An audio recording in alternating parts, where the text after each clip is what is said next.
This motion graphic made entirely in Premiere. No After Effects, no keyframes, and it took me minutes, not hours. What's up, amigos? If you're an editor who lives in Premiere and always felt like motion graphics were out of reach, Premiere 2026 just changed the game. I'm going to show you exactly how I built this Mendoza graphic using brand new tools you probably haven't touched yet. Now, I'm an After Effects guy, always will be, but today we stay in Premiere. Here's the challenge I set for myself. Build a motion graphic in Premiere 2026. No keyframes, no After Effects, just the new native tools. For the assets, I grabbed a shot of Mendoza during his Who's Yours days, and since we don't have Raiders footage yet, I ran an AI-generated clip through Kling. 3 things are making this possible in Premiere 2026. 1, the Object Mask tool. 2, the new transitions. 3, the new transform video effects.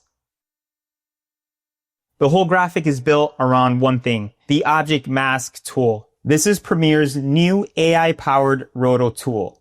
It's going to cut out your player automatically. Now, it's not perfect, but honestly, it's pretty impressive for what it does.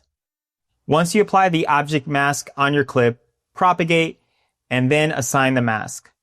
You get a cutout of Mendoza, isolated, no background, and that's your base layer. Everything we build sits on top of this. I actually made 3 copies of this cutout, 2 on the sides, the left and the right, and 1 in the center. Each one gets animated differently. The quality of your roto depends on the quality of the footage. A highly compressed YouTube video like the one that I'm using, don't expect miracles. In general, the better the quality of the footage, the better your roto results. If you need perfect film level rotos, After Effects and Mocha is where you want to be. And if you want to dive deeper into sports, motion graphics, and VFX, definitely check out my masterclass. The link is in the description.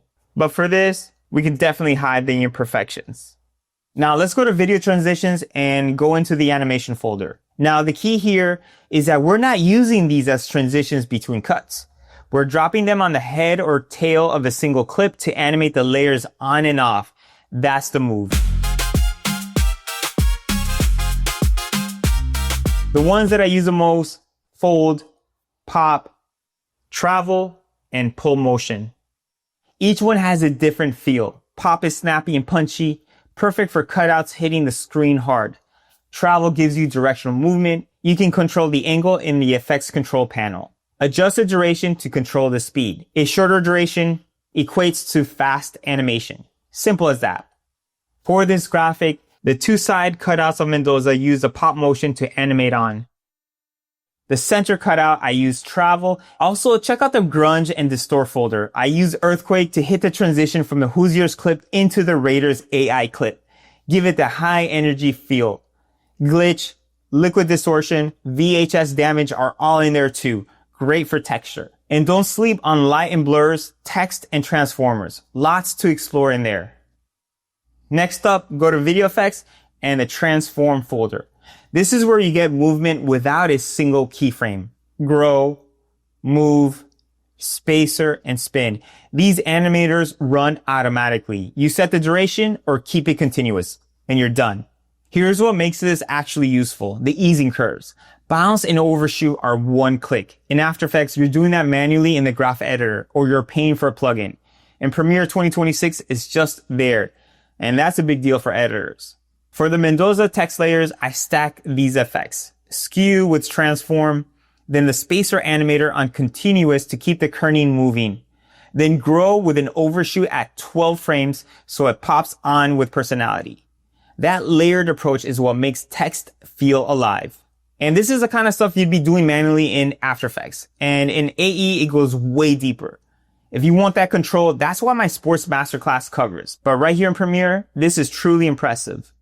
Let's bring in our first clip, and that will be Fernando Mendoza in his Indiana Who's Yours uniform. And amigos, you need to figure out exactly where you want that transition to happen. For me, it'll be right here at the 2-second mark. Now I'll bring in the shot that I generated with AI, with Kling. I'll splice it right here at 2 seconds. And you can see that it's not perfect. Definitely needed to iterate a couple more times to get his look. But I think for this example, it'll suffice. So I'll grab this clip, bring it down to V1. Let's add our transition, Control D, Command D. Right now it's a dissolve, but we'll fix it. Double click on the transition. We want to change this to 12 frames for the duration. And then in the effects, let's type in earthquake. You can type in earth, go to grunge and distort, go to earthquake, and let's just drag and drop.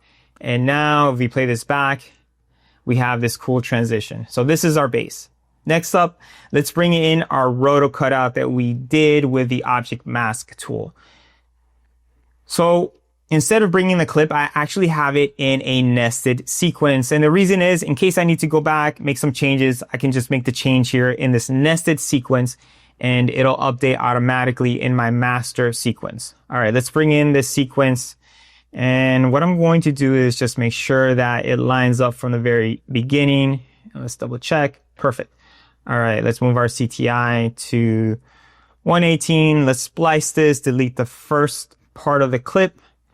We want a couple copies. Let me make the new tracks. Holding on to Alt or Command, let's make the copies. The bottom one will be the one on the left side, so let's move it. This one, the one in the middle, will be the one on the right side. And this one will be, the top one will be the center one. Let's add a transition. We'll make this 10 frames. We'll make this 10 frames. And the top one, we'll make it 12 frames. All right, let's go down to effects and type in pop for pop motion. We want the pop motion to the cutouts that are on the sides.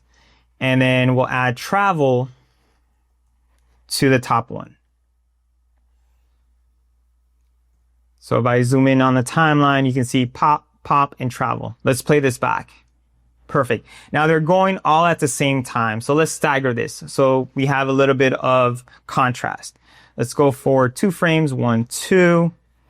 And what I'll do is I'll zoom in and then just adjust the head of this clip. 1, 2, 3, 4.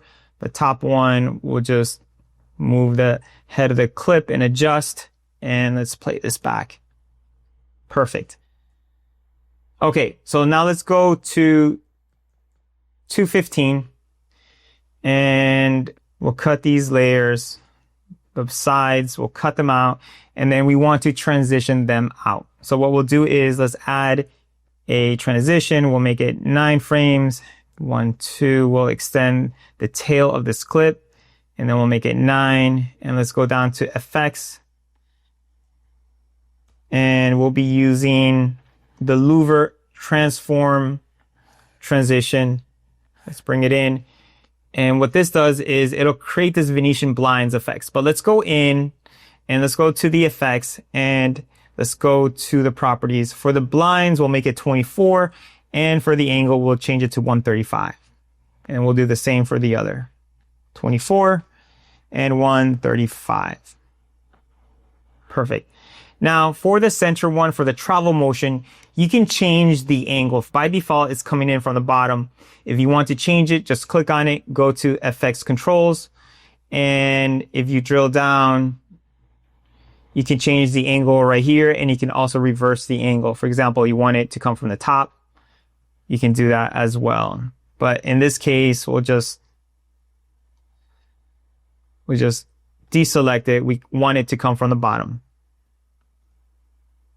Okay, this is looking good. Now let's add the text. I want the text to go behind the center cutout, but above the sides. So what I'll do is this one on V4, I'll move it up, and then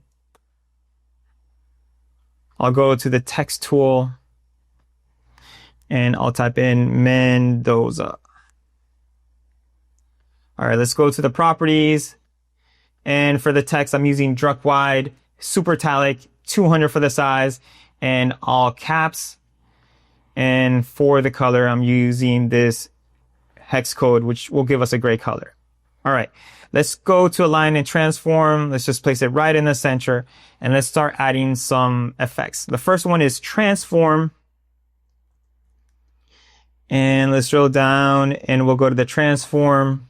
And what we want is to skew it. So we'll go to the effects controls, and we'll go to skew and type in -3. Perfect. Let's go back to properties. And the next one we want to use is spacer. So we'll bring in spacer, put it on top. And what spacer will do is it'll separate the letters or characters of your text. So it'll adjust the kerning If we go to the effect controls panel, we can change the speed. For example, make it 15 so it goes faster. Maybe a little too fast. We can dial it down to 10. And the next effect that we want is grow. So let's go to grow. Let's add it on top. And grow will just make this bigger over time. If I go to the effect controls panel, we can go to, let's see where the speed is. Let's see where the speed, grow. Right here, the speed. Right now it's at 5%. For example, if we make it 20, you'll see that this will go faster. But what we want to do is we want to create like a cool pop-in effect for our footage. So let's bring in the footage down beneath the center cutout. And what I'll do is I'll line it up to the beginning here. And let's go back to effect controls. We want to go to effect timing. So let's drill down and we'll change it to frames, and then we'll enable duration and we'll make it 12 frames. So we'll do initial grow for only 12 frames. Let's go down to the curve and we'll switch it to overshoot. So it'll give us this curve. And then what we'll do is let's go down to initial scale. We'll make this smaller, about 50%. And then the grow percentage per second will increase this to about 300. Now, when we play this back, this is what we get. Let's line it up. We get this effect. And if I hide everything else, let me move this over so you can see this. This is the effect that we have, which is pretty cool. All right, this is no keyframes, amigos. This is really cool. And now what we can do is let's go around the 3-second mark. Let's splice this. We'll add a transition to animate this out. And this one will be the liquid distortion from Grunge and Distort. And let's check it out. Perfect. All right, let's enable the other layers. And the last effect that we want for our text is a long shadow. So let's add long shadow. And then let's click on it, go to effect controls. And what we can do is just change the length a little bit, make it a little longer. And this is looking pretty good. Perfect. All right, just a couple more things. Let's add the logo for the Raiders. And we want to add that beneath all of our roto cutouts. So what I'll do is I'll move these layers up. And let's go to 215. Let's bring in our Raiders logo. And what I'm going to do is I'm going to zoom in. Let's move 3 frames. 1, 2, 3. Let's splice. 1, 2, 3, 4. Let's splice again. 1, 2, 3, 4, 5. And splice one more time and delete the last one. Now for each copy, we'll give it a different scale. For the first one, let's scale it down. We'll scale it down to about 60%. The next one, we can increase a little bit, maybe 110. And then the last one, we can keep it around 65.